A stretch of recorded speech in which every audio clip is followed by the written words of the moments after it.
Bismillahirrahmanirrahim. Assalamualaikum warahmatullahi wabarakatuh. Alhamdulillah wa syukurillah, di sore hari ini saya bisa silaturahim di Yai Kundori, Gedung Mulyo, Lasem, Jawa Tengah, Indonesia. Alhamdulillah wa syukurillah, beliau sangat antusias untuk yang santun ini. Nama Bu Istulita Imam Makarim Akhlak tentunya. Beliau selaku sesepuh tokoh masyarakat mungkin ada mukadimah, ada nasihat buat adik-adik anak-anak kita generasi bangsa Indonesia. Monggo ya tentang yang santun akhlakul karimah. Sedikit nasihat lah untuk anak-anak kita Pak Yai, monggo. Assalamualaikum warahmatullahi wabarakatuh. Waalaikumsalam.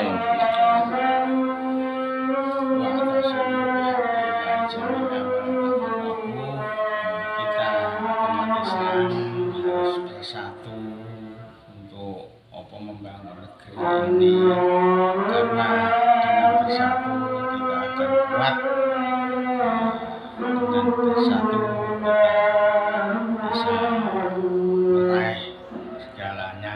Maka dengan itu kita untuk membangun negeri ini kita harus benar-benar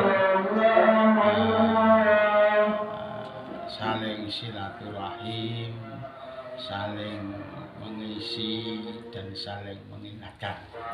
Cukup. Ya itulah nasihat. Semoga nasihat ini bermanfaat walaupun sebentar atau sepenggal, tapi itu mencakup segalanya, mencakup semuanya tentang kesatuan, kerukunan, kedamaian dan ketenteraman. Terima kasih banyak. Semoga Allah Subhanahu wa taala meridhoi, merahmati, mendidik kita, keluarga kita, generasi bangsa Indonesia, bangsa yang santun, bangsa dunia, bangsa yang santun, bangsa yang berakhlakul karimah. Terima kasih banyak dari Inanur, Lasem, Jawa Tengah, Indonesia. Barakallah. Assalamualaikum warahmatullahi wabarakatuh.